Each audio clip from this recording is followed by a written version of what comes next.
Good evening. I'd like to call to order the meeting for Bedford Township for February 15th, 2022. Please stand for the pledge.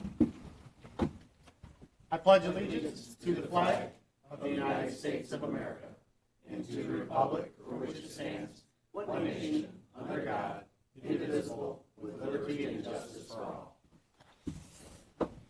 At this time, if Pastor Craig Killinan with Bridgepoint Church could lead us in prayer. Dear Heavenly Father, what a privilege you give us to pray to the one true God. And God, I pray that as you speak to us, that we would always listen and that we would always respond and that we would respond obediently. God, we thank you for the men and women that work hard to represent this community. And God, I pray that you would guide and direct them in all the decisions that have to be made. God, I know there are many times where we get frustrated, but Lord, we're so thankful that we still get to be part of this great nation. But God, I pray that we would turn our eyes and turn our ears and turn our heart to you. So Lord, bless the meeting tonight. I pray that it will be profitable and help this community move in the right direction. And Lord, continue to provide for each and every one of our needs. We ask all these things in your Son's precious and holy and wonderful and saving name. Amen. Amen. Thank you very much. Okay, at this time, it's a public hearing. A resolution to approve the application for a transfer of an industrial facilities exemption certificate by Coral Investments, LLC. I look for a motion to open the public hearing. Motion to open the public hearing. Support. Okay, motion is supported by Mr. Gore. Discussion? Seeing none, could you call the roll, please? Mr. Steiner? Aye. Mr. Gore? Aye. Ms. Jandisek? Aye. Mr. Bruning? Aye. Mr. Montroy? Aye. Hirschberger votes aye. Mr. Peroni? Aye, and the motion passed 7-0. Mr. Goldsmith? Thank you, Mr. Supervisor. I've had some discussions today with Coral Investments attorney Brad D'Arcangelo. And they have submitted to the township in writing a request to withdraw the application as presented this evening. I would recommend that we leave the public hearing open. They are going to resubmit the application with additional information that's required by the Public Act that's not presently within the application. So they seek to withdraw. They're not here to present, or at least I don't think anyone is here to present. They've asked in writing to withdraw, and my recommendation is we'll leave it open, and when they're ready to come back, we'll put it on the agenda. Okay, any questions? Board members? Okay, all right. Any questions from the public? Okay, moving on to B. I look for a motion to open the public hearing for a resolution to approve the application for an industrial facilities exemption certificate by Sunrise Windows, LLC. Motion to open the public hearing for Sunrise Windows. Support. Okay, motion is supported by Ms. Janizak. Discussion? Okay, could you call the roll, please? Mr. Steiner? Aye. Ms. Jandisek? Aye. Mr. Montroy? Aye. Mr. Bruning? Aye. Mr. Gore? Aye. Hirschberger votes aye. Mr. Peroni? Aye, the motion passed 7-0. At this time, if anybody from the public or any representation would like to come up, now would be the time to do so.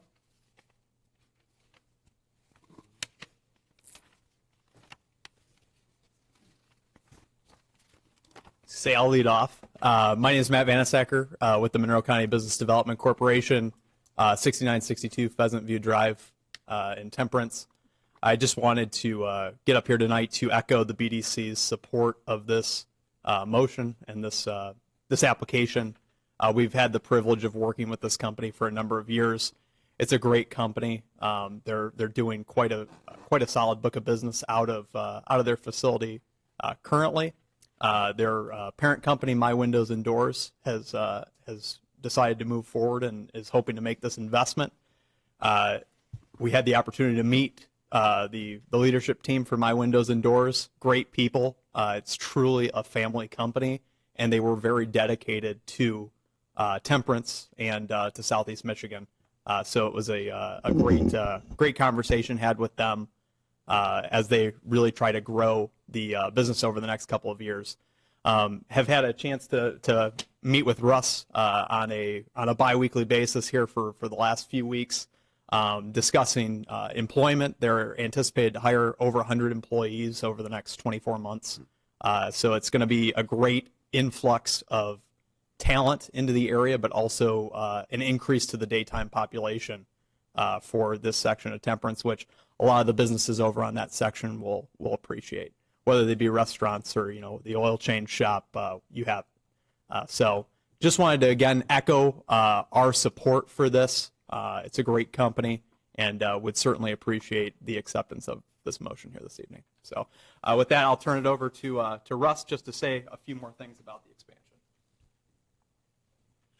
Thank you, Matt. Thank you for allowing us to come and speak on behalf of this.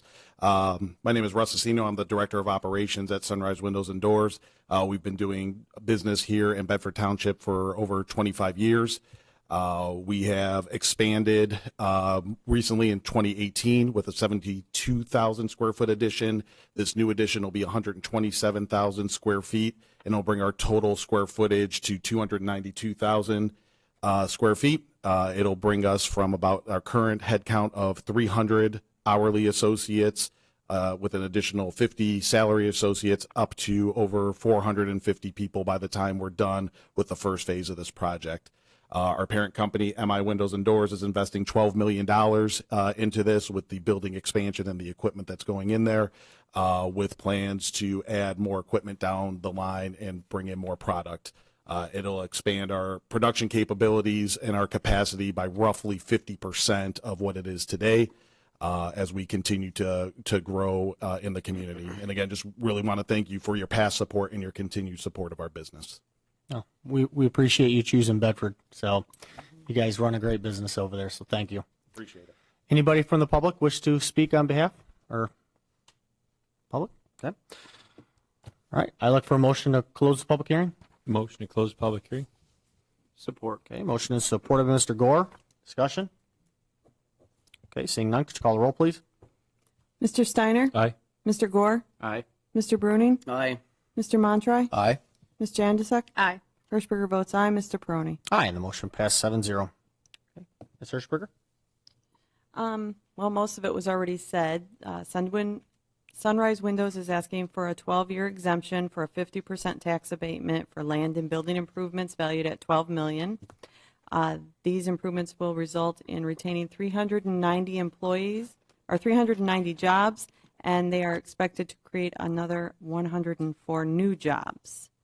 So with that, I'd like to make a motion that we adopt the resolution to approve the application for an industrial facility exemption certificate for Sunrise Windows at 200 Enterprise Drive for land and building improvements in the amount of $12 million for 12 years at 50% tax abatement. Support. Okay. Motion supported by Mr. Montroy. Discussion? Seeing none, could you call the roll, please? Hirschberger votes aye. Mr. Montroy? Aye. Mr. Bruning? Aye. Mr. Steiner? Aye. Mr. Gore? Aye. Ms. Jandisek? Aye. Mr. Peroni? Aye, the motion passed 7-0. Thank you, guys. Appreciate it. Okay. Item 2 is approval of the agenda. Motion to approve the agenda. Support. Okay, motion is supported by Mr. Bruning. Discussion? Okay, seeing none, could you call the roll, please? Mr. Steiner? Aye. Mr. Bruning? Aye. Mr. Montroy? Aye. Ms. Jandisek? Aye. Mr. Gore? Aye. Hirschberger votes aye. Mr. Peroni? Aye, the motion passed 7-0. Item 3 is the consent agenda. The agenda committee recommends to approve and place on file A, minutes of the February 1st, 2022 regular meeting of the Bedford Township Board. B, the general, savings, pooled funds and CD reports from the treasurer. C, the revenue, expense report and balance sheet for the period ending January 31st, 2022. Motion to approve the consent agenda. Support. Okay, motion is supported by Mr. Bruning. Discussion?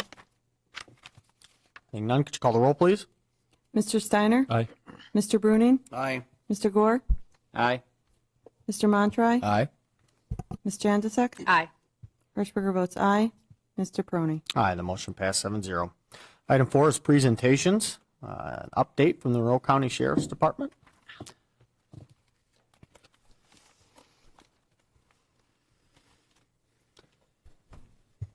Appreciate you being here. Good evening, thank you. I don't have a whole lot for you, which is probably music to your ears. I just wanted to talk about the speed signs. Well, first of all, I want to address the normal stat report. We had some logs that were rejected from our deputies. They did not get approved, so that's why you don't have a report. We can't send the report without all the stats. So I talked to Nancy, and we're going to put it on next month. So I apologize for that. The speed signs, I know that's something that Supervisor Peroni was working with the sheriff with, and we are in support of adding additional signs within the township. And I know there's an effort between the township and the school to add add signs in and around all the school buildings. I don't attend that meeting, so I'll stay out of the weeds on that one. We are recommending, the sheriff's office is recommending 2 of the speed signs on Lewis Avenue going into the downtown Temperance area.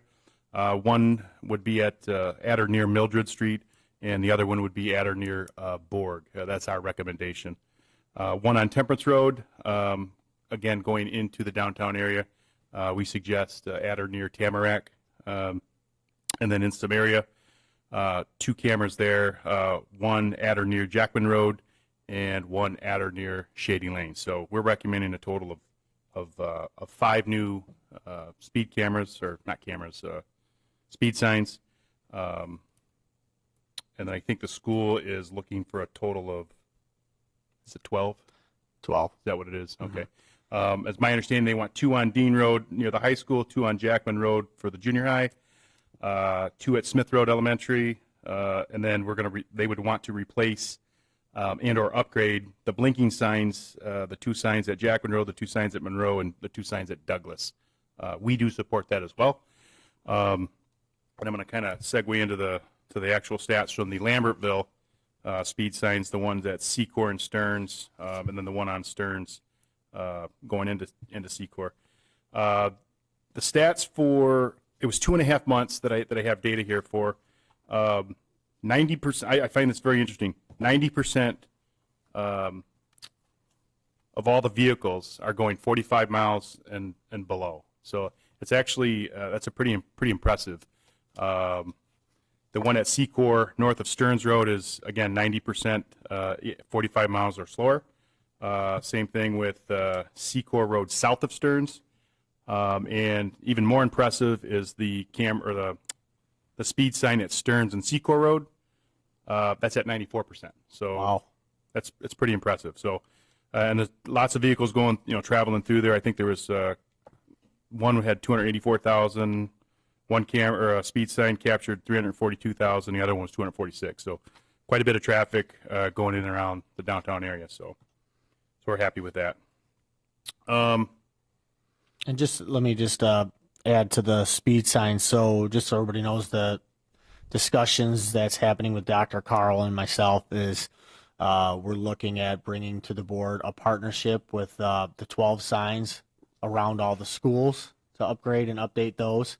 And then we would pay 100% for the speed signs in the general township. So we're looking at to see if right now, if we can get 3 quotes. If we can't, we'll if there's a contract with the state that we used for the last one, I don't remember what we used for the DDA exactly, that would come to the board, and the board would discuss how we want to proceed. So, and I'm not sure. I think we can possibly use right-of-way funds for that. I'm not sure. We'll have to look into it, but there's a couple few hundred thousand in that fund. So. Yeah, more to your the 3 quotes. We're going to check tomorrow and see if it's a sole source company, which would, I guess, make it a little easier. Yeah. So we'll check on that tomorrow. The vehicle, I believe that's on your agenda tonight, so I guess I won't get into that. And the last thing I want to talk to you about is the sheriff has now put together. There's going to be the first annual sheriff's office report. It's going to kind of highlight the department, everything that we do in terms of this contract, Frenchtown, our partners with the schools, all the different units that we do, SWAT, Dive Team, Marine Division, highlighting our employees, people who are retiring, new additions to our department. So it's going to be it's a comprehensive report. It's about 60-some pages. He's rolling that out tonight at the Board of Commissioners meeting, actually right now, up in Monroe. But this will be available. We'll get this out to you if anything, it might be interesting to you, and maybe not. Very cool. So- No, I will. Thank you. Yeah, and I did tell you that I wanted to start highlighting cases, at least one case. Unfortunately, it was pretty routine. I should say, fortunately, it was pretty routine month, so I didn't want to bore you with any details. If you have any Okay. questions, Questions, comments? Mr. Steiner? Just quick comment on the cameras. At some point, once they're in for a period of time, at least 6 months, be nice to see a graph and see where the speed averages were. And I know a lot of people, it's easier to read when you see graphs instead of just numbers. So if you had a graph that shows, January, February, March, April, May, June, and hopefully that line continues to go down or at least be down far enough to stay parallel. Well, let me just clarify something. They're not cameras. yeah. I didn't mean. I just say it want the myself. public's out there probably thinking we are not Yeah, putting in no. cameras. Your- It's just your speed signs. Speed Your signs. Yes, radar I signs. apologize. I keep saying Radar, cameras Yeah, myself. your radar signs. Your radar signs. There we go. Yeah, graph. I'm not sure exactly how we can do this, but I'm sure it'd be simple enough data entry. The system might do it for us. I would think it probably. I would hope. if it's registering the data already. Yeah. I would think so. Okay. Anybody else have any comments or questions? Okay. Thank you. We appreciate you being Thank you here. guys. Have a Really good one. do. See ya. Okay. Up next is public comment. Comments limited to 5 minutes for board agenda items only. Come on up.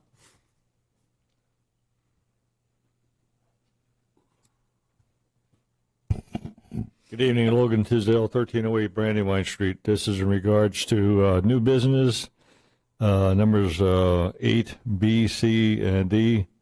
I would hope that the board would unanimously approve 4 promotions in the fire department, approval to offer 3 firefighters full-time positions, and also approval to purchase a 22 Chevy Tahoe for the sheriff's department. I don't think we have to mention that the fire department is one of our best assets here in the community, and I think Chief Massengill has done a stellar job over the 5 years that he's been here, and so I think his recommendation should be highly approved. Thank you. Okay. Any more comments from the public? Okay. Seeing none. Moving on to unfinished business. Approve a promotion in the fire department from captain to deputy chief. Chief Massengill.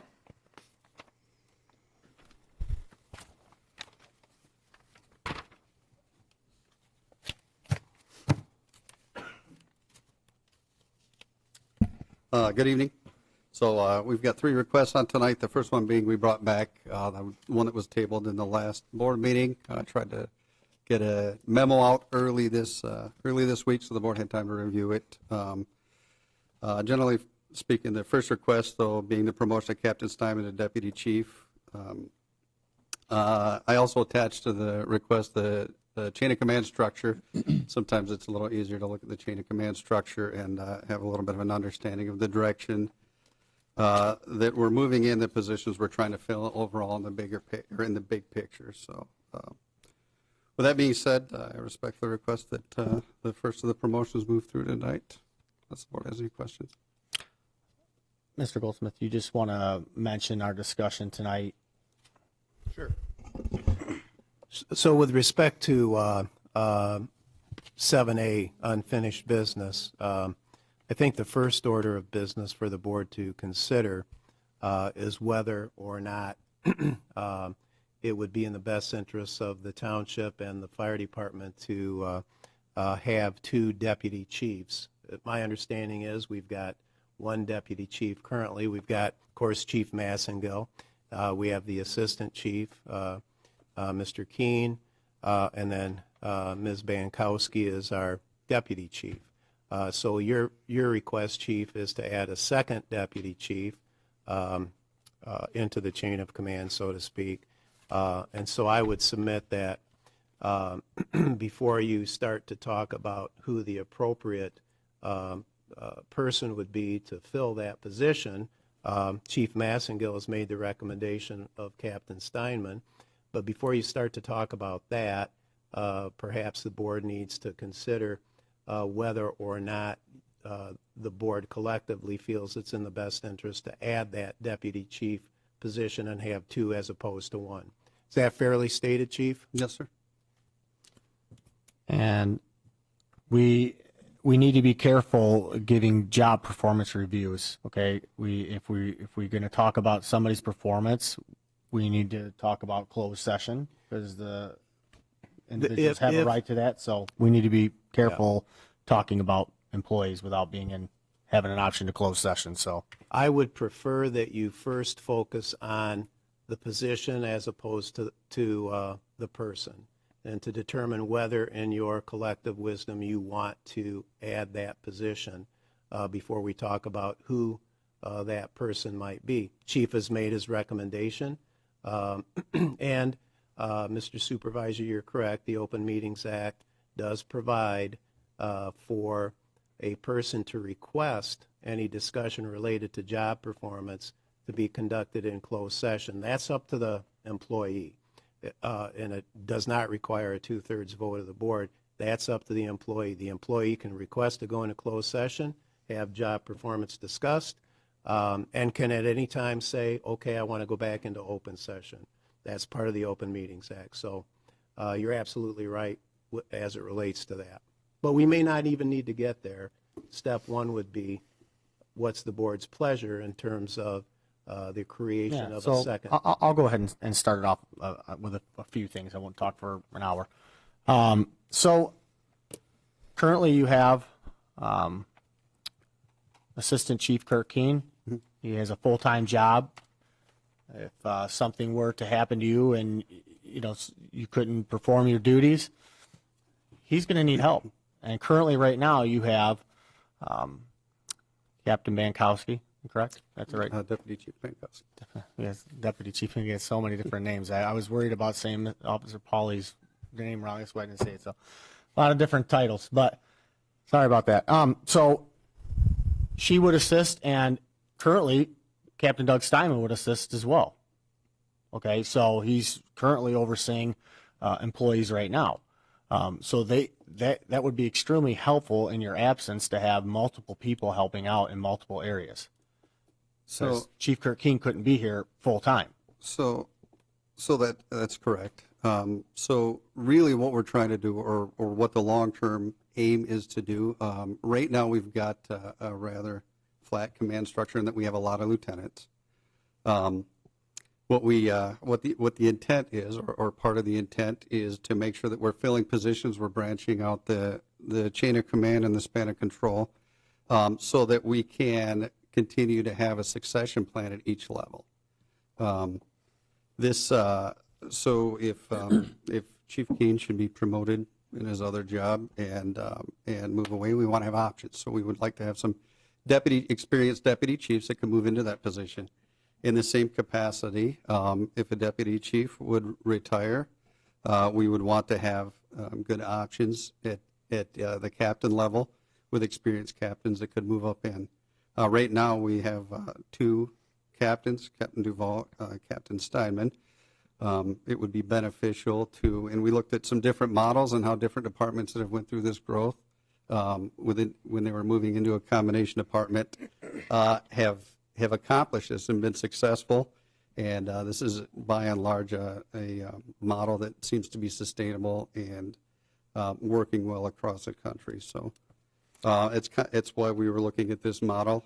Again, so if you kind of look at the shift side, to have a captain, identified captain every day is going to be beneficial. Right now, we've got the three that are the later promotion are lieutenants right now. When one of them is off, we don't have a clearly identified officer on two of the three shifts. It would be beneficial to us, we feel, to promote the three captains' positions and then start working towards lieutenants' positions, again, for the same reason, that we can start grooming them for future captains' positions, as well as have a very clear cut, if the captain's off or out of town, who the next in command would be that's on shift that day. So it's going to clear it up a little bit. Now, keeping that in mind, when we look at the paid on call side, we want to make sure that there's parity, and a lot of the research that I was seeing is, in order for the two sides to work best together, having some parity between the numbers of officers on the paid on call side and on the full-time side. Helps to make sure that there's balance, helps to make sure that both different groups, if you will, have a voice or have a relatively equal voice in officers' meetings and with decisions. So one group doesn't have a disproportionate amount of officers, and the other group would feel like they're kind of they don't have a say in department things moving forward. So that being the case, also looking at future promotions again on the paid on call side, we want to make sure that we have officers that are meeting the criteria and that would have the ability to move up into captains or deputy chief positions as the department as we age, and we expect in the next 5, 7, 10, 15 years maybe that we will have some retirements coming up. So, Well, and the other thing I wanted to say is, how many years have you been here? Been with us? 5 years, sir. 5 years. In the 5 years, I have heard probably zero people on this board balk at a decision or direction that the fire department's going, from the last board and for the most part to this board. And it's part of the policy that you make the appointment. This board has to trust your judgment and the direction this fire department's going. We have for the last 5 years, and I'm not sure why we're having a hiccup on this. And I think that, you know, we've got a real problem if we can't trust a judgment call on who to appoint to a position and think and listen to the direction you want to continue to take this fire department. I mean, we certainly understand that sometimes change is unfamiliar or can be unfamiliar, but I wholeheartedly believe that this structure is what's going to set us up for success well into the future. If I didn't believe that, I wouldn't have brought it forward to the board, so or worked on the design and us be discussing it tonight. So, but we understand that we serve at the pleasure of the board. So if it's not the direction that the board sees, then we understand that, and we'll go back to the drawing board and kind of look at different models. Mr. Steiner, sorry. Just to clarify, Mr. Goldsmith, because sort of like speed camera versus radar, you said add a position, but according to the policy, this is not adding a position. It would be moving a person into a position that's available under the current command structure.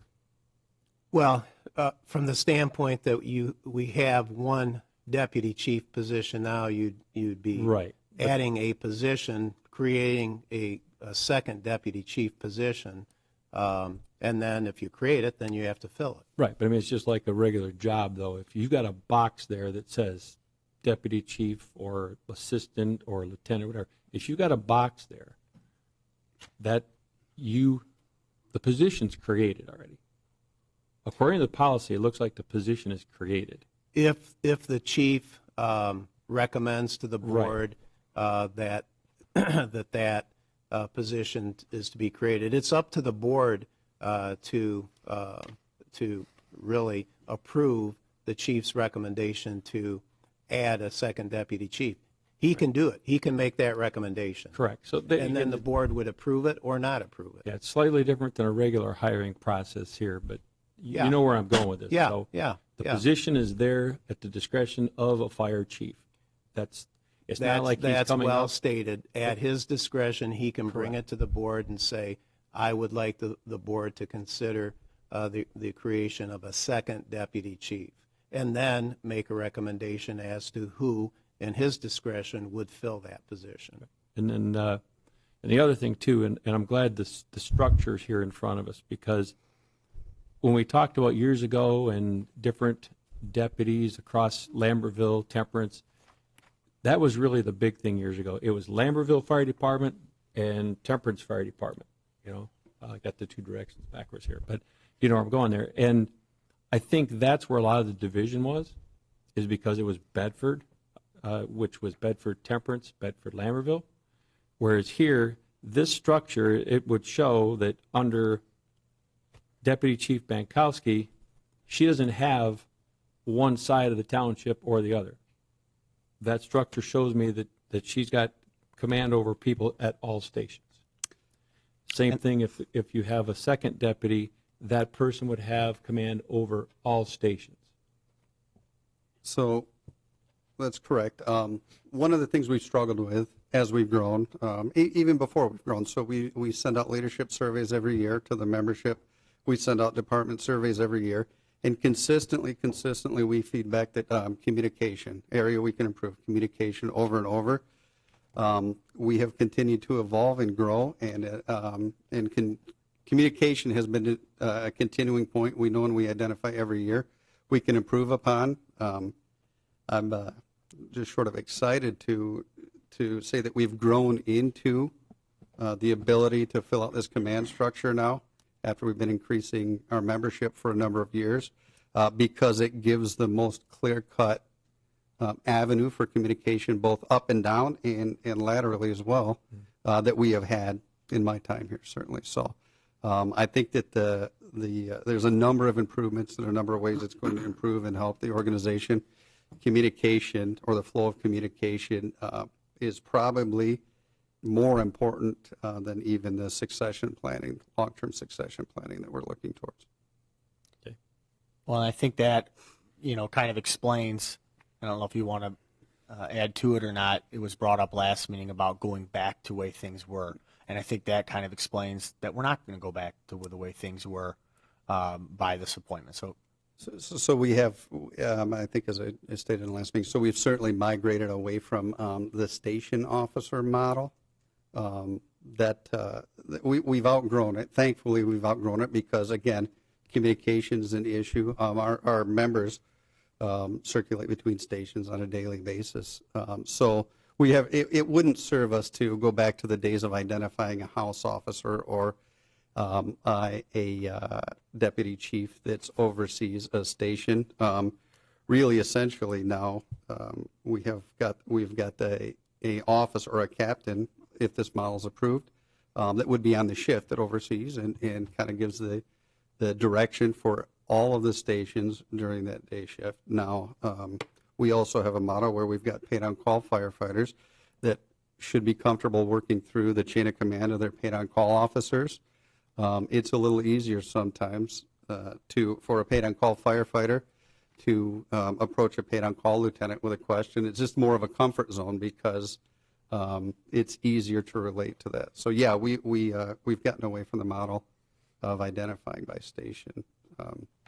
So we may have some assignments. I mean, some cleaning and truck apparatus assignments that are still by station, but by and large, we don't identify as that anymore. Mr. Mantra?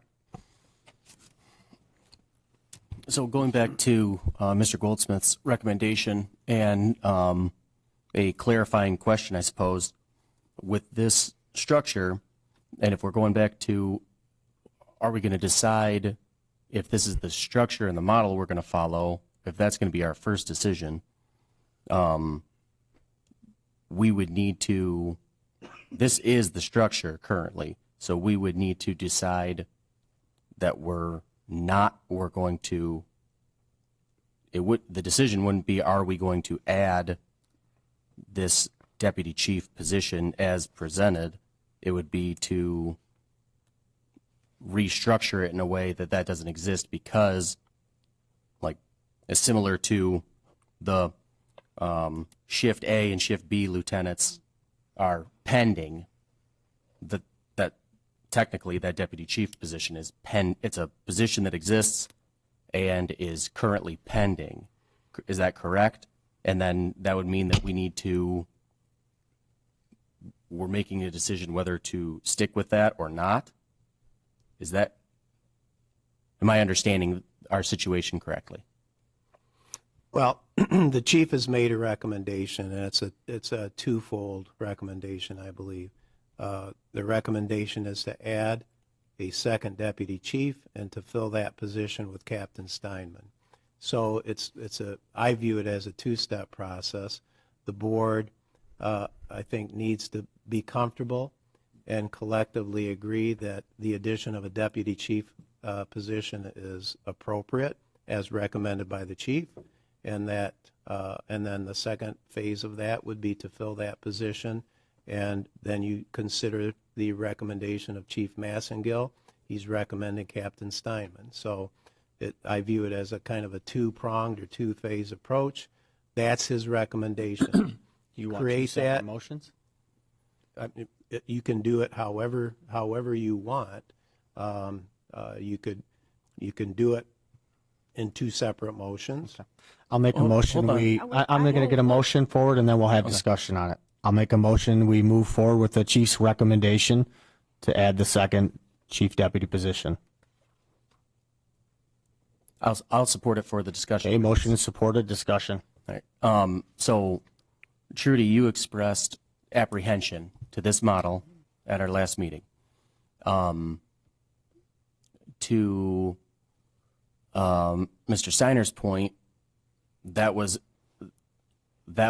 in more of a Temperance, Lambertville situation No, it wasn't. as opposed to this. Would you have the, okay, so that's what I would ask for, is like clarification on your apprehension, is what I'm curious about. This was way past the Temperance Lambertville. That happened when John Bofia became the chief. They took away the chief at each location and had one chief over all three locations. Then they had captains at each location that were kind of like still over those different locations, but they were separated. By 2013, when this division happened, that was even out of the picture, and a structure was started, and it divided. And I'm afraid, looking at this new structure, it's still going to divide. If you look at the heaviness of one side over the other, I still do not agree with this. I am so passionate about this is going to divide this fire Can department. you clarify just like it did for at 13. Can you clarify for me, is the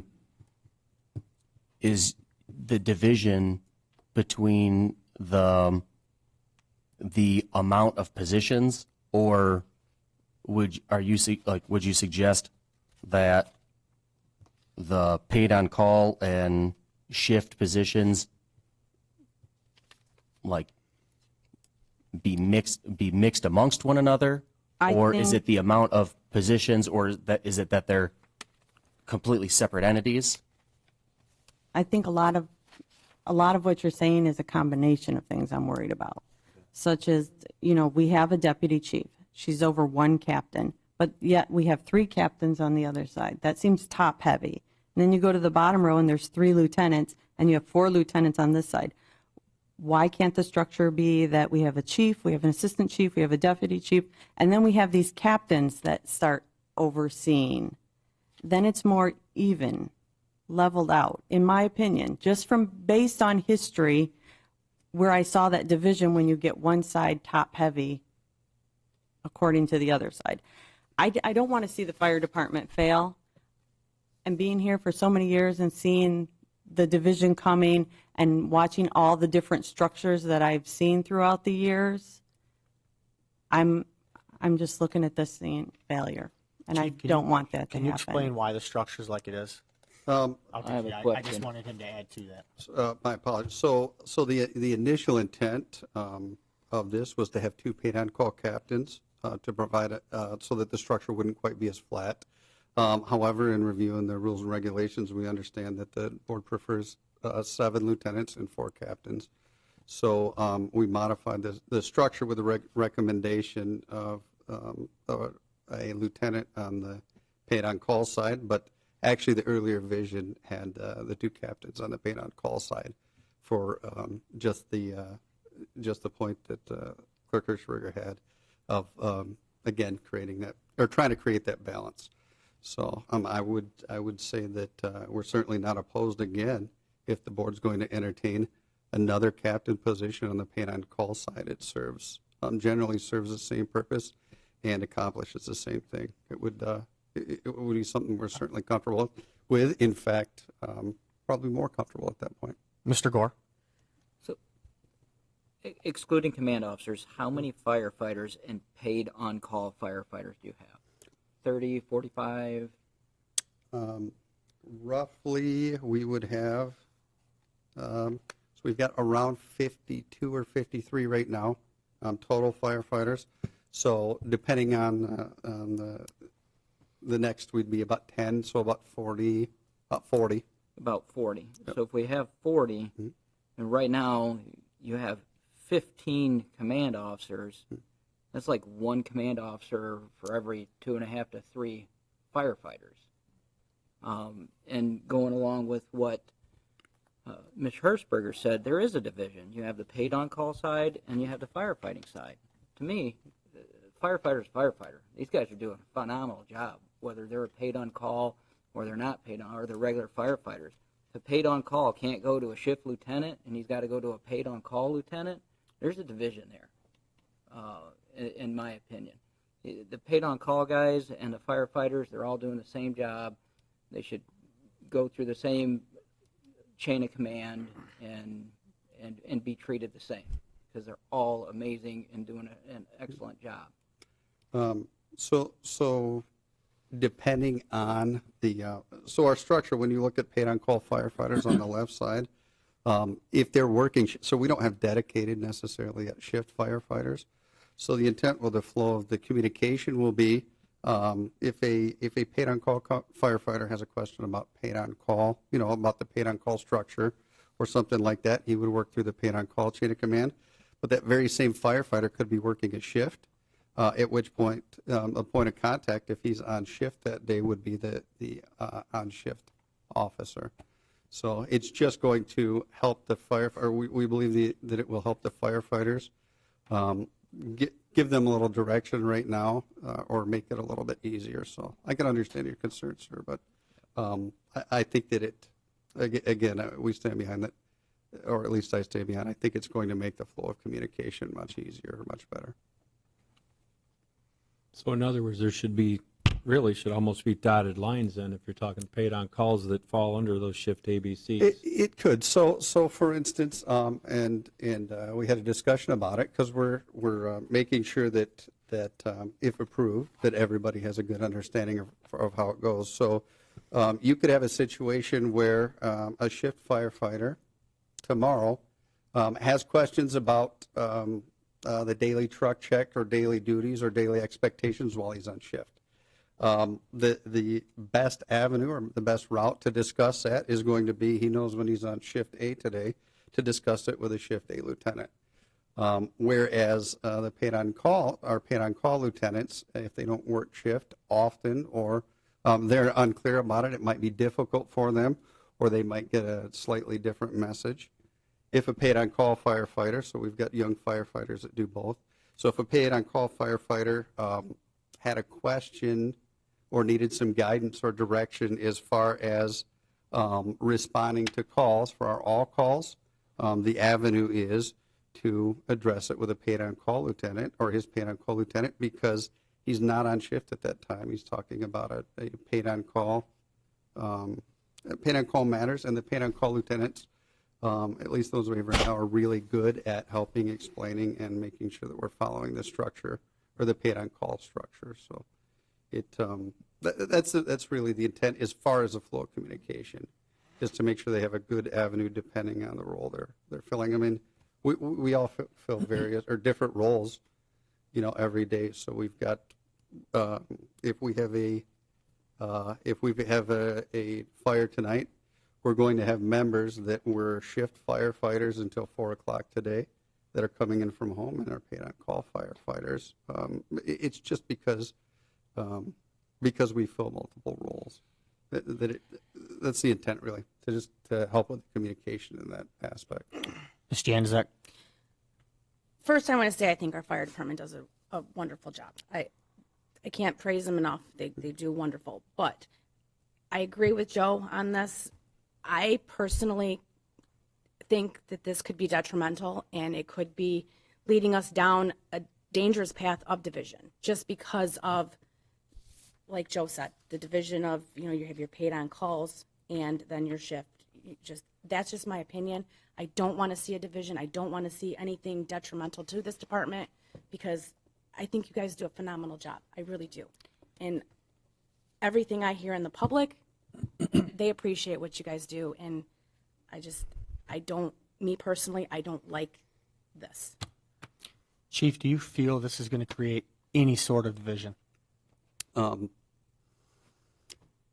It's not going to So there's a division, when we started with the full-time members, there's a division that exists, a natural division that exists between paid on call and full-time. It's not going to increase that.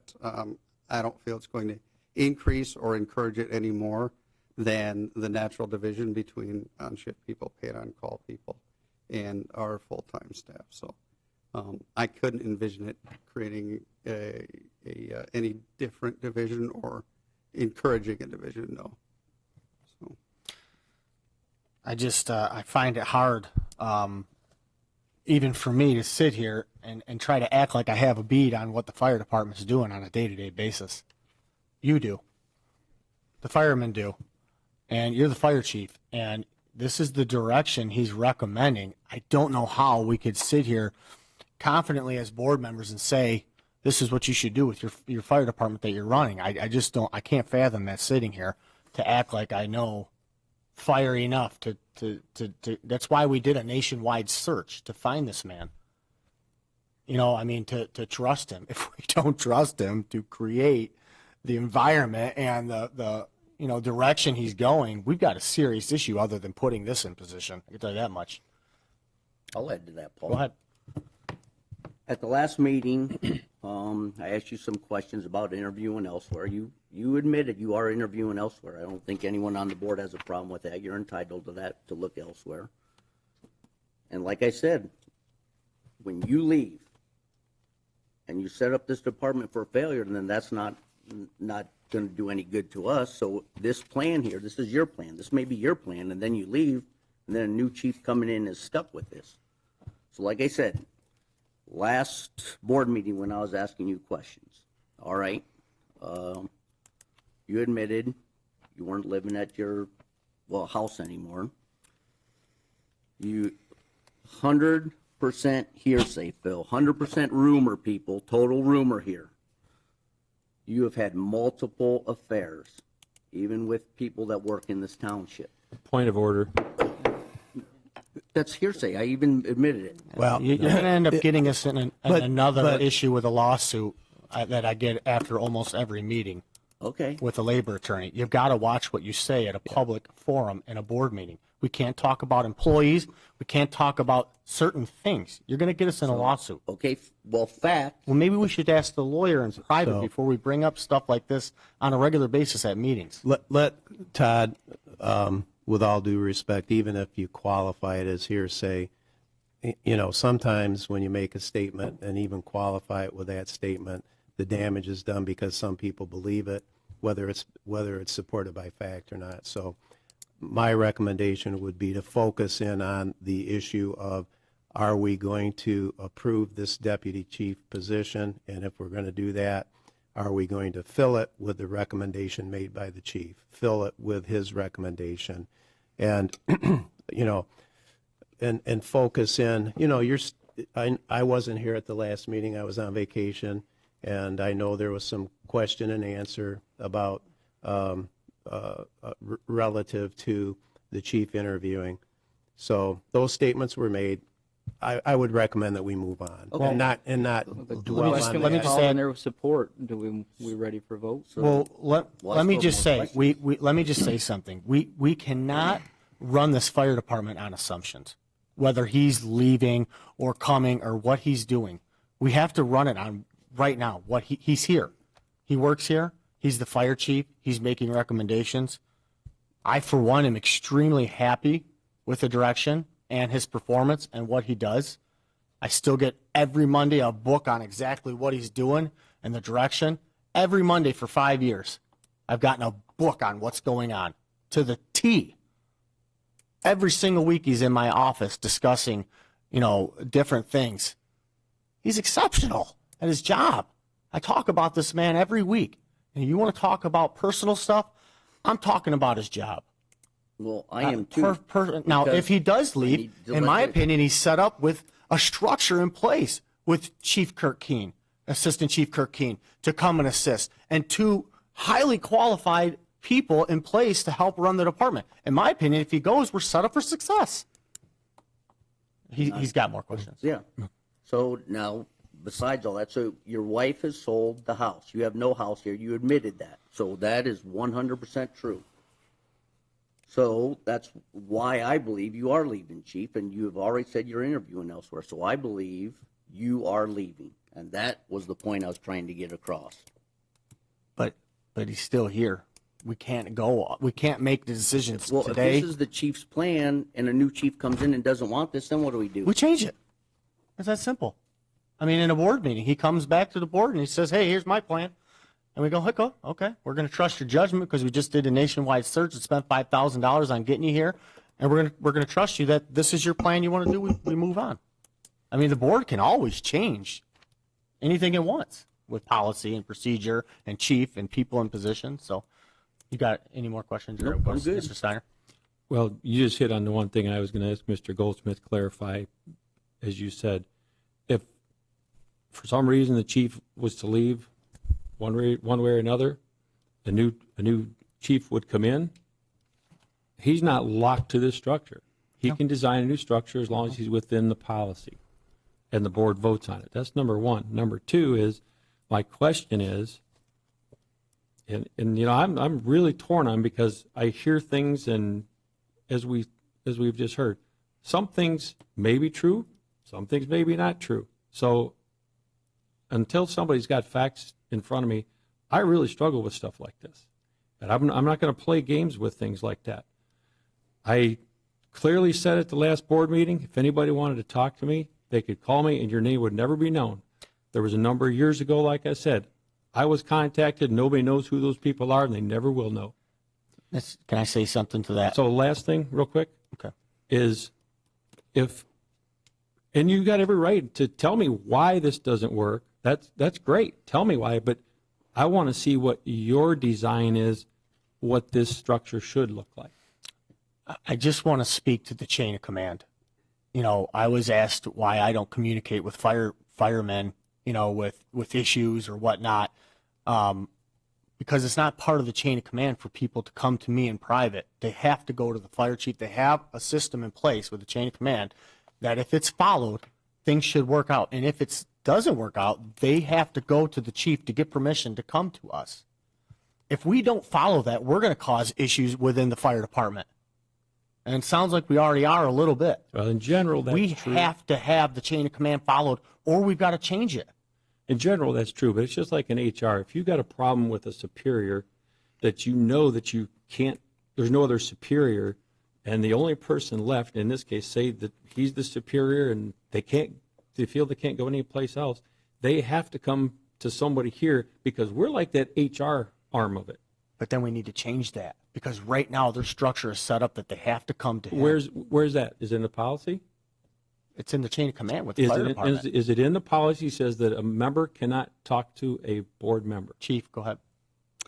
So the policy that far predates me says that if there's an issue that can't be resolved with the chief, if it gets all the way up to the chief, then it goes to the personnel committee, I believe. I was just going to say, or the personnel committee. So that still comes back. But that's not a trustee being able to say, hey, if you got an issue, come to me. I'll keep it to myself. We can't have people coming into somebody's store and saying, hey, we got to follow the chain of command. And if somebody does do that, I would recommend as board members, we say, hey, have you followed the chain of command? Did you go to your captains? Did you go to your lieutenants? Did they go to the chief? You know what I mean? We have to have that in place. And if we don't like it, we need to change it. But a lot of these firefighters, every one of them are citizens, and citizens can reach out to their elected officials and talk to us as citizens. Correct. But as firemen, if they're going to serve on this fire department, they need to follow the chain of command. I don't I would hate to have somebody come in my office and say, hey, Paul, I've got a real issue with the fire department, and tell them I can't hear. I've had one person yet to come in my office and want to talk to me about an issue. Now, when I was a trustee, away as a citizen that's coming to talk to me. I'm just saying we're not following the chain of command with when that happens. If the board doesn't like it, I would recommend we put something in place differently then. That way, us as board members aren't violating it. You know, so my thought. So we do have a motion and a support on the floor. Is there any more discussion that needs to happen? Okay, could you call the roll, please? The motion is to move forward with if we're not going to move forward with his recommendation for this, then we don't even need to move forward with the recommendation of who it is. We're done. Right? Read it. I don't have it.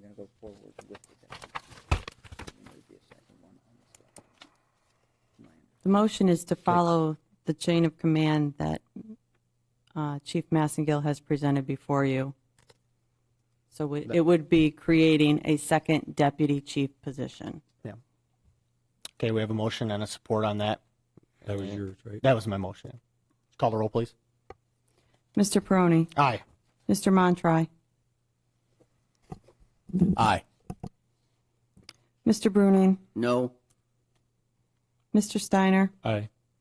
Mr. Gore. The reasons of my questions, I think there is division already, and with 15 command officers for every 2 to 3 firefighters, I'm no. Ms. Jandasek. My vote is no, as the reasons stated earlier. Hirschberger votes no based on my feeling that this will cause a division. Okay, all right. Motion failed, 4-3. Okay, moving on to 8A, vouchers for payment. Thank you, Chief. Thank you. Ms. Hirschberger?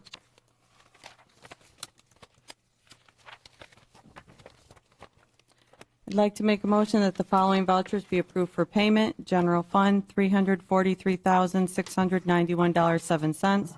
Fire District Fund, $66,614.06. Police Fund, $3,161.49. Park Operating Fund, $1,407.10. Fire Equipment, $19,256.63.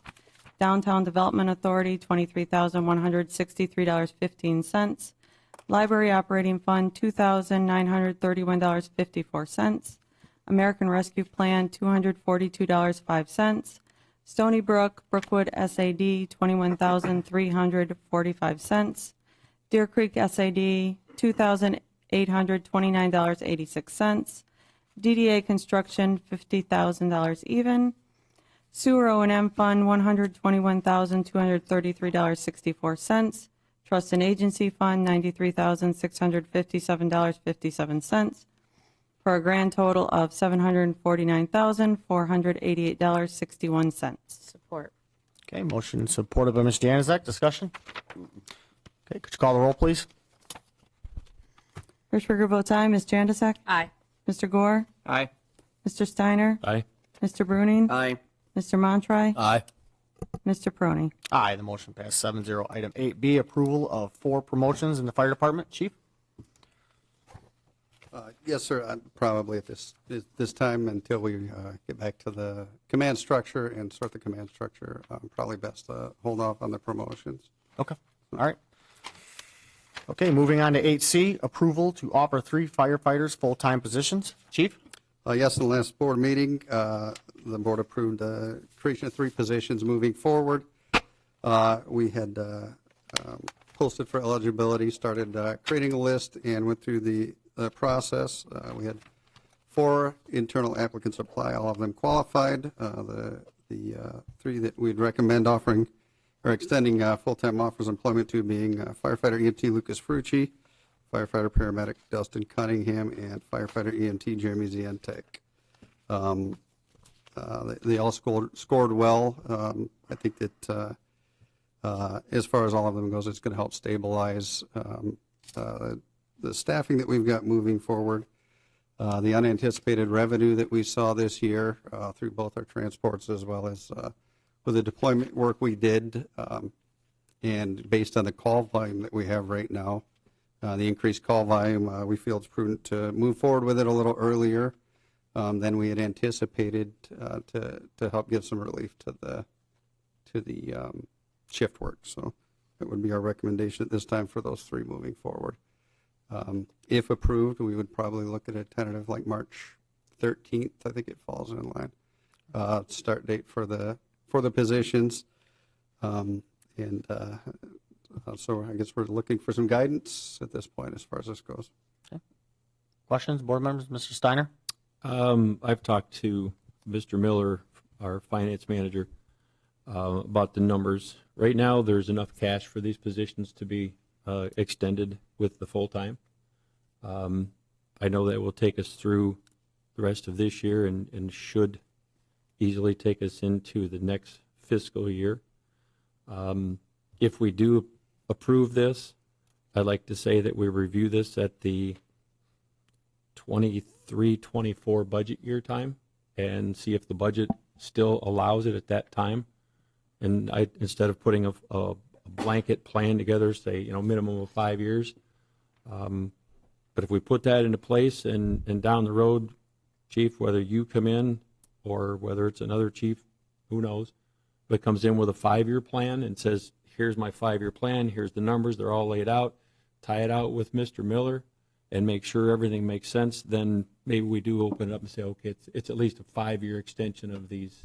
Because I'd hate to, tell somebody, well, you've got a job for another year or year and a half, and then a big maybe. But I think by doing things right, budgeting properly, being smart about how we run operations, you make things work.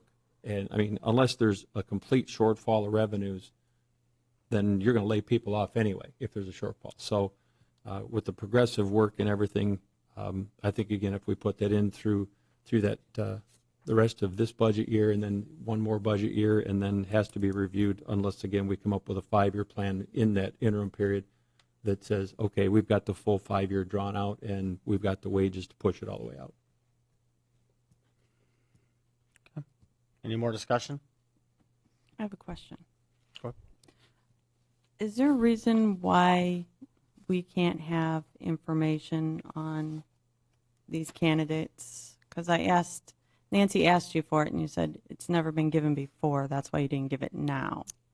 For the 3 candidates for full-time. Because if we hire full-time, we ask to see applications and things like that, or who applied, and, I mean, it doesn't go out for public. It's just for board knowledge. Yes, so we've got, so the entire process for both the promotions, it's all bundled up, and so there's no reason why we can't, include it in the packets as far as the entire process goes. It would be nice to have the whole process because the board doesn't know. I mean, you're hiring 3 full-time people, and I know the process for this board. Usually when we hire a full-time person, we have the backgrounds of who was chosen and why, and why the other person wasn't chosen over Right. Yeah, we can include that. some. Okay. All right. Any more discussion? Okay, I look for a motion.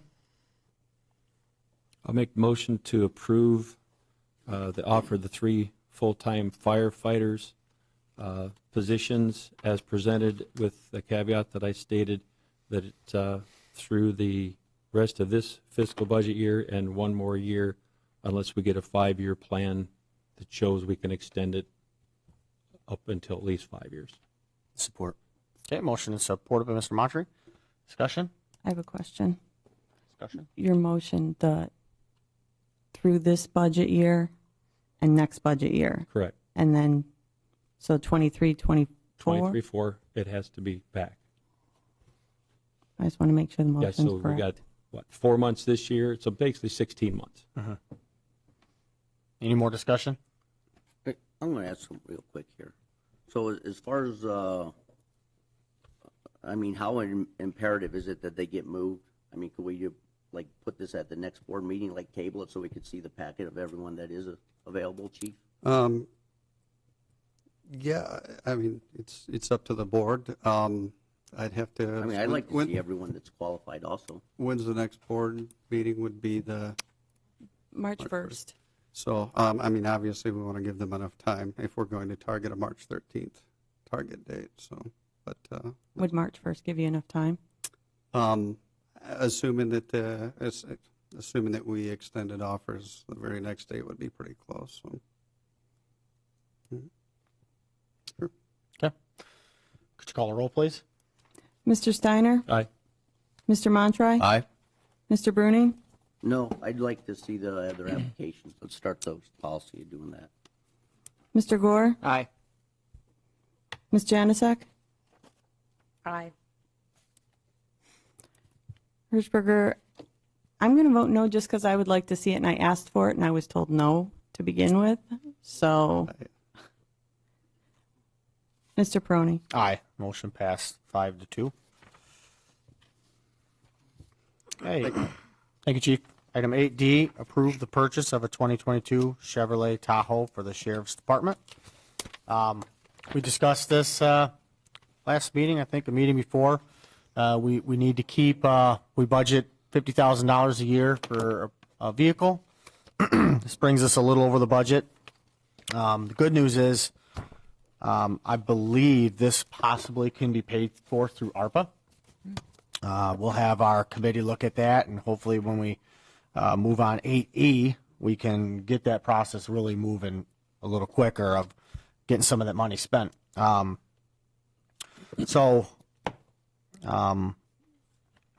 Obviously, we would take a vehicle when this comes in and put it in our fleet at the township. Yeah, I think it's a good deal. I believe that they're really looking for these vehicles for longevity, holding their value more. They hold up a lot better. So Tahoe's a little more, but I think we'll get our bang for our buck a lot more in the end. So anybody have any comments, Mr. Steiner? Refresh my memory. Didn't we say at one point that maybe it wasn't always the wisest to take a police vehicle and put it in our fleet? Better off to get rid of it since they're driven really hard and get the money value out of up front. Did we talk about that? We've mentioned it, but it's what we have in place with our contract right now that we take them. Right. We have to get them early enough. If we get them at 100,000 miles, then yeah, you're getting something that's going to have a lot of issues. But if we get something like if we get a Tahoe that's got 50, 60,000 miles on it, you know what I mean? We could get something that lasts us a long time. You know, and plus, I mean, when we get a fleet in place at the township, you know, we won't. I mean, if we get a vehicle that's got 60,000 miles on it, it'll last us 10 years. We can, when we come to the end of the life with the sheriff vehicle, we can just sell it on the market. That's what I'm saying. You know what I mean? We could just sell it and somebody will pick it up. So at that time, smaller community. Pull the records on the maintenance too. And we can do that now with vehicles and just go buy what we want. Correct.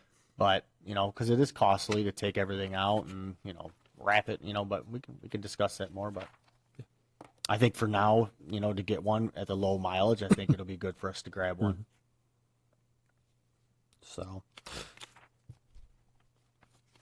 I look for a motion. So this is in the budget already? We have $50,000 in this year's budget. That'll take us through to the end of July. And, you know, obviously we're probably going to budget something for vehicle again. I think we need to budget it every year. So we just need a small budget adjustment for this one. Yeah, we would need a small budget adjustment if we purchase it this before, you know, this fiscal year's up. Otherwise, we'd have plenty of I'm money. assuming we would. I'm not to get There's tax money. Yeah, I'm not exactly sure. But we might be able to use ARPA funds and not have to tap into that at all. But when would we get the bill? Probably next fiscal. Yeah, that's Yeah, we what don't I'm saying. know. I don't know when we get the bill. When we get the bill, I think we could bring it back for a budget adjustment at that point. So I'll make a motion that we move forward on the sheriff's recommendation of the Tahoe, with the Chevrolet Tahoe at $41,663, the Herkimer Radio Light Bar Package at $2,165, the Herkimer Police Package at $9,153 for a total cost of $52,891. $981. $52,981. Support. I felt like I said that. Must not have. A lot of people said no. Okay, motion is supported by Mr. Bruning. Any more discussion? Okay, could you call the roll? Mr. Peroni? Aye. Mr. Bruning? Aye. Ms. Janusik? Aye. Mr. Montry? Aye. Mr. Steiner? Aye. Mr. Gore? Aye. Hirschberger votes aye. Okay, the motion passed 7-0. Item 8E, approval to contract with public sector consultants as the Township American Rescue Plan Act consultant. Mr. Miller, so the ARPA committee has been going over some things, and this is one of the important key items that we need to move as a board, is to have somebody, a company or whatever in place. We've talked about hiring an employee, but having a consultant in place to keep us in line is very important through this process, because the last thing we want to do is spend the money on something that we can't spend the money on, and then we're in a situation. So go ahead, Bob. Well, sounds like you covered it. If you want to add to it. It looks like to me that they're loosening up on how we can spend the money. Yes. So that's a good thing. It looks like just a few things: township hall renovation and expansion, which we definitely don't need to expand this place. Ventilation, security, parking lot paving, emergency vehicles, parks and recreation facilities. I think we should give all the money to parks and recreation, in my opinion. But maintenance and parks and culverts. So there's a lot of things that have opened it up. But so that's a good thing. Well, technically what happened is they allow us to consider all of our ARPA money as revenue loss now. Revenue loss is much more flexible. So it covers all those items you just mentioned. But for tonight, having a consultant that we can easily go to could be an advantage. Yeah. And their contract would be a time and material contract, which means we're not committed to spend any money at this point. They're just available. We pay them per hour. Yeah, it's basically if we need guidance, and this is the time and material project, so it's not like we have to use all the money. We can get the guidance experience, and so does everybody get the township update or there's some good information in there if you guys haven't gotten it on ARPA funds and how the township can use them. So that was good. So, okay, anybody have any more questions, Mr. Steiner? Just a refresher, I know everybody here knows it, but just to state it one more time so the public still knows it, that the money you're looking at, the cost not to exceed $15,000 on a use basis, and those funds also will not come out of the general fund. We can take them out of the actual ARPA funds that we're getting. So we're paying it with ARPA money. And just so you guys know, this is who the county's using as well. So they've obviously are a good company and reputable. So they got quite a few references in the back here too. So it's a good company. So okay, I look for a motion. I'll make a motion that we accept the ARPA consultant proposal with, let me get their full name here. Or do you want to help me, Mr. Miller? Yep, public sector consultants. And what's the other company they're tied with? I think it's Manor Consortium. Yeah. Do we have to state that, or is that all? Okay. So basically, the contract with public sector consultants for the amount of the $15,000 on an as-use basis. Support. Okay, motion is supported by Mr. Gore. Any more discussion? Yeah, I just have one Bernie? question for Bob. With them loosening up the rules as much as they have, do we really need these people? I mean, well, I trust your judgment, Bob. Yes. You've been doing good so far. A good area where we might want to use them, if we come up, or if the committee comes up with an idea that might be a little gray area, they can confirm and evaluate our internal controls to make sure that all of those are being followed.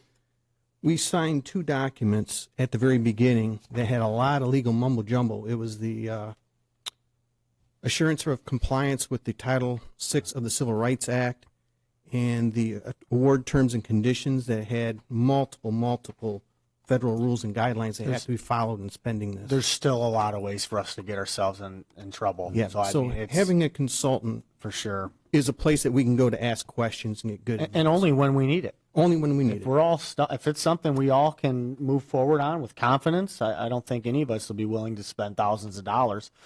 But if anybody has any questions or concerns, we're the direction or what we're doing, I think it's imperative we Well, they'll support us with grants too. If we can tie this to a grant, we can't tie, as you said, not to a federal, but we can tie it also to a state grant, so they can assist in that process too. You don't have to have a separate grant writer; they will help. Mr. Supervisor, it's the old saying, an ounce of prevention is worth a pound of cure. Bob and I reviewed the federal requirements, and Trudy and Krista, I think, and if you use them for no other reason than for compliance, it's worth it. If you're using it based on use, it's worth it from that perspective. I just have a quick question. So we go down this road, we have a question, we bring it up to the consultants, they say we're good, we get it audited, we're not good. Who's that liability fall on, them or us? That would probably be a question. Them, in my opinion. Yeah.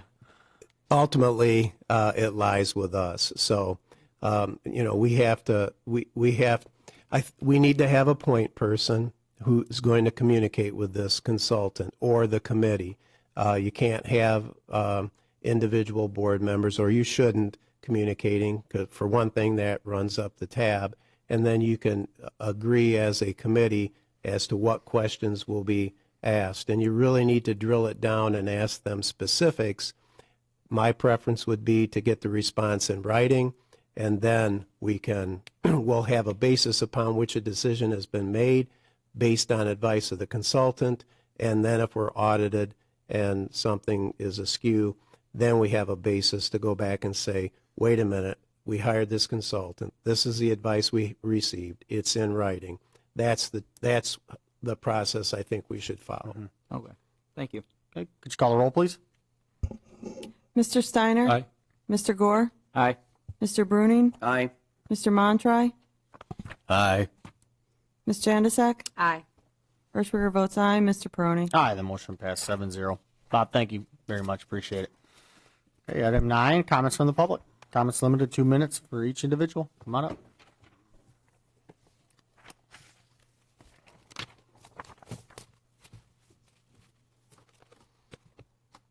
Ken Gagne, 8311 Lambert Street, Lambertville. I feel that closing the township hall after the meeting 2 weeks ago was unnecessary. Reason being, the snow started in Lambertville at 4 o'clock Wednesday. I take my Patty's daughter, my stepdaughter, to dialysis 3 times a week, Tuesday, Thursday, Saturday, in Monroe. Tuesday, they posted a sign on the door, "We will not be closed due to the storm that might come." I think too much faith was put into the news on a maybe. We didn't get 18 inches of snow. We got roughly a foot. Patty and I left 20 minutes early Thursday morning to be in Monroe at 6:15. We got there at 6 o'clock. We normally leave at 20 minutes to 6 to be there at 6:15. We left 20 minutes early.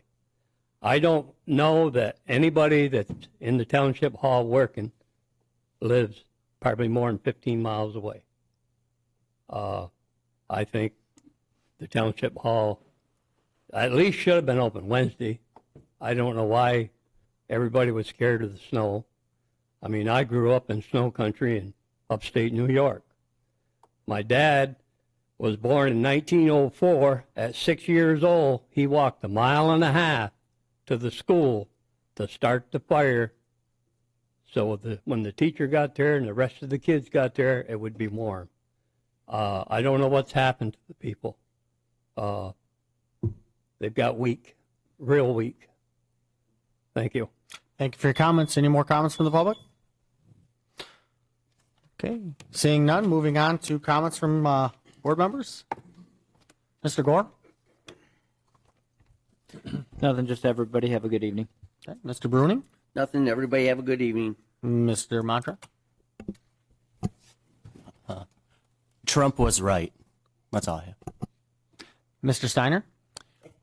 Just real quick, as you saw in your packet, there's an information piece that came from the planning department. It had to do with the request for a text amendment to the ordinance regarding chickens.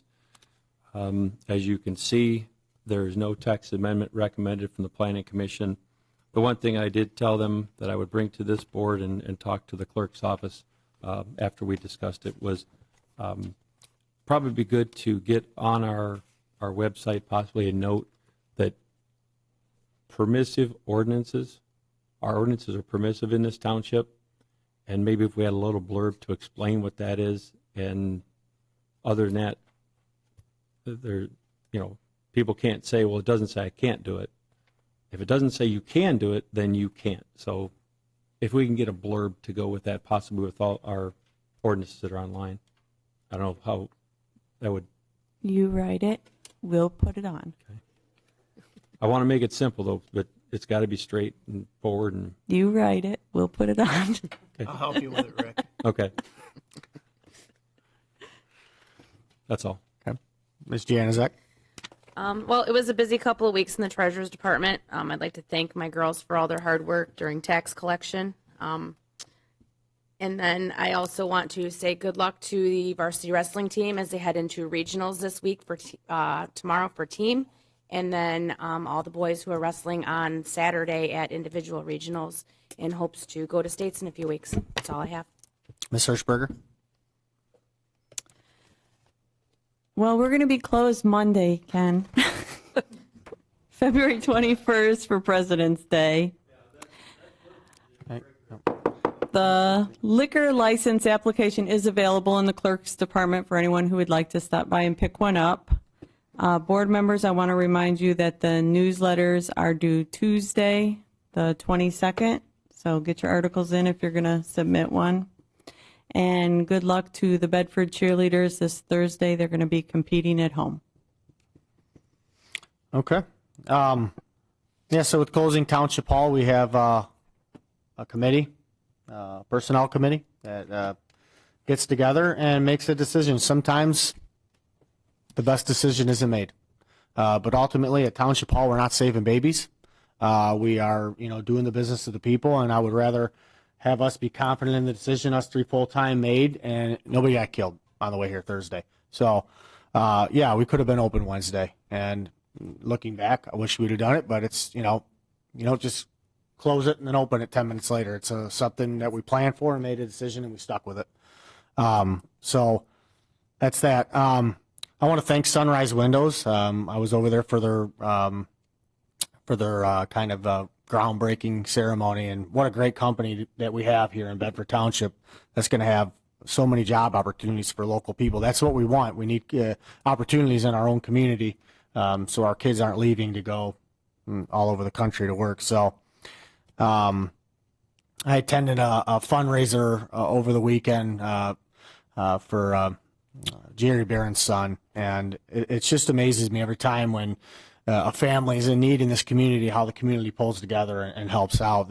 They were able to raise a lot of money, and was very thankful, and it was really neat to see.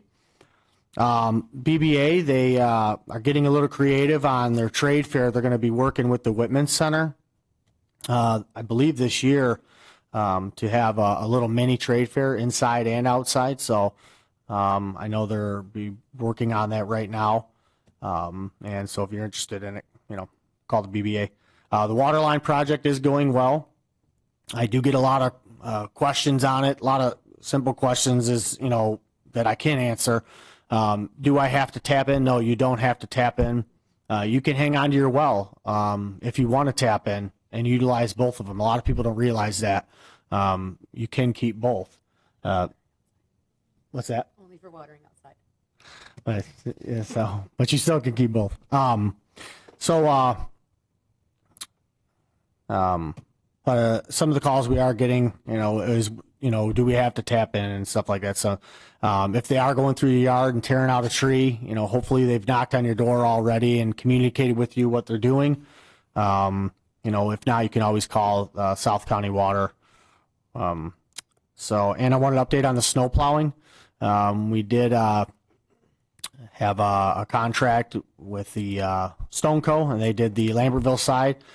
They were able to get through all the neighborhoods, and our maintenance guys went through the Temperance side and did some area. Our Temperance side, we did have trouble getting through the second time. After about 12 to 14 hours, they had enough, and so it was an interesting snow. So if you didn't get quite cleared right away, we apologize. We're always kind of working on how we can make it better. So it is very difficult to judge to do the plowing, but other than that, things are going very well, and if no further questions, comments, okay, we stand adjourned.